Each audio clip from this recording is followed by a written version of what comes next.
Warlords इतने dangerous pirates कि world government ने भी उनके साथ अलायंस बनाना ही ठीक समझा। एक समय में एक साथ टोटल 7 वारलॉर्ड्स ही रह सकते हैं, लेकिन हमने कितने सारे वारलॉर्ड्स को बदलते हुए देखा है। तो हमेशा से मेरे दिमाग में ये रहता था कि आखिर कौन सा वारलॉर्ड कितना पावरफुल है, और अगर हम उन्हें रैंक करेंगे तो कौन टॉप करेगा। तो ऑफ कोर्स टॉप तो सबको पता है मियाओकी करने वाला है, बट अभी चलो देखते हैं कि कौन वारलॉर्ड कितना पावरफुल है। तो अब तक हमने टोटल 11 वारलॉर्ड्स देख लिए हैं। तो जो वीकेस्ट वारलॉर्ड है वो ऑफ कोर्स बगी है। वी ऑल नो कि उसका इन्फ्लुएंस सबसे ज्यादा हो सकता है, लेकिन जब बात आती है पावर की तो बगी सबसे लास्ट में आएगा, और उसके जस्ट ऊपर आता है एडवर्ड वीविल। तुम्हें हो सकता है कई लोग उसको भूल गए हो, लेकिन ये खुद को व्हाइट बियर्ड का बेटा बताता है, एंड उसके पास सच में काफी इमेंस स्ट्रेंथ है कि यारो ने इसको व्हाइट बियर्ड के यंग वर्जन से कंपेयर किया था, लेकिन ये इतना नीचे इसलिए है कि इसके दिमाग में बिल्कुल भूसा भरा है। और जस्ट इसके ऊपर आता है गेको मोरिया। अगर वो अपने प्राइम में होता तो ऑफ कोर्स वो टॉप 3 तक पहुंच सकता था, क्योंकि उसने काइडो से टो टू टो फाइट करी थी।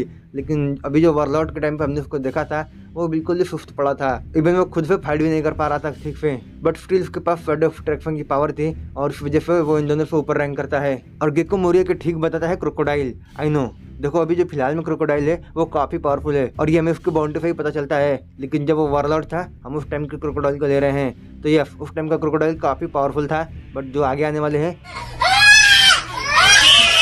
और क्रोकोडाइल के जस्ट बात आता है law, the version of death. देखो लॉ भी एक वारलॉर्ड रह चुका है, और उसके पास उसके वारलॉर्ड एरा में हाकी भी थी। प्लस क्रोकोडाइल से जिसको पावरफुल बनाता है वो उसका डबल फ्रूट ओपे ओपे नोमी। आई डोंट थिंक मुझे इसके बारे में तुमको बताने की भी जरूरत है कि कितने ब्रोकन डबल फ्रूट है। और लॉ से जस्ट ऊपर आता है जिम्बे। जिम्बे इतना ब्रोकन कैरेक्टर है कि आज तक उसने अपनी एक भी फाइट नहीं हारी, एंड एज ए वारलॉर्ड मुझे लगता है कि वो लॉ से ऊपर रैंक करता है, पर हम इन दोनों में स्विच भी कर सकते हैं। और इससे पावरफुल है ब्लैक बियर्ड। एज ए योंगो वो और भी ऊपर आ सकता है, लेकिन जब अपने वारलॉर्ड एरा में था तभी वो काफी पावरफुल था, उसके पास तभी उसका डबल फ्रूट था। जिम्बे ने एफ 10 दिन तक लड़ाई की थी, फिर भी उनका मैच ड्रॉप हुआ था। वहीं व्हाइट बियर्ड ने एफ करा दिया था। जिम्बे के पास कोई डबल फ्रूट नहीं है, लेकिन हम ब्लैक बियर्ड को भी कम नहीं समझ सकते हैं, और क्लियरली यहाँ पे जिम्बे के सामने ब्लैक बियर्ड के पास थोड़ा एडवांटेज तो है। और ब्लैक बियर्ड के जस्ट ऊपर में रखना चाहूंगा कुमा को। एज ए वारलॉर्ड हमने उसको ज्यादा एक्शन में नहीं देखा, लेकिन हमने उसको बैक स्टोरी में देखा था कि वो कितना पावरफुल है, और अगर वो सच में तबाही मचाने पर आ जाए तो मे भी वो योंगो कमांडर तक पहुंच सकता है। पॉप अप फ्रूट की वजह से उसको इन्फिनिट स्पीड मिलती है, और उसकी इंडेस्ट्रक्टिबल बॉडी। भाई साहब मैं बताऊं क्या तुम्हें, लेकिन कुमा ऊपर कोई आ सकता है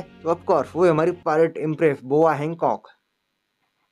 हैंकॉक कितना अजीब लग रहा है बोलने में, हैंकॉक कॉक। ये जितनी सुंदर है उतनी ही पावरफुल भी है, और अगर कुछ कैरेक्टर को हटा दें तो शायद ही कोई होगा जो किसके सामने टिक पाएगा। Even pirate king Gol D Roger वो भी इससे नहीं जीत सकते, तो तुम समझ लो कि कितनी पावरफुल है। लेकिन बड़े दुख के साथ बोलना पड़ता है कि ये भी टॉप नहीं कर सकती, क्योंकि इसके ऊपर जो बंदा है वो है डोफ्लामिंगो। पूरे एनिमे हिस्ट्री का ये one of the GOATed villain है, इंडिया नंबर 1 ऑब्वियसली मुइहाओ, के बारे में तो कुछ कही नहीं सकते। तो जैसा कि तुमने देखा कि इतने सारे खतरनाक कैरेक्टर्स जो हैं वो वारलॉर्ड्स बन चुके हैं। वर्ल्ड गवर्नमेंट भी इनसे डरती है, और इसलिए वो इनके साथ अलायंस बनाकर रहती है। और अगर ये सारे साथ में होते तो क्या ही खतरनाक ग्रुप बनता। और खतरनाक ग्रुप से मुझे याद है अकात्सुकी। तो क्या होता अगर सारे के सारे अकात्सुकी फाइट करते सारे के सारे वारलॉर्ड पे। काफी इंटरेस्टिंग टॉपिक है, इसके बारे में अगले वीडियो में बात जरूर करेंगे।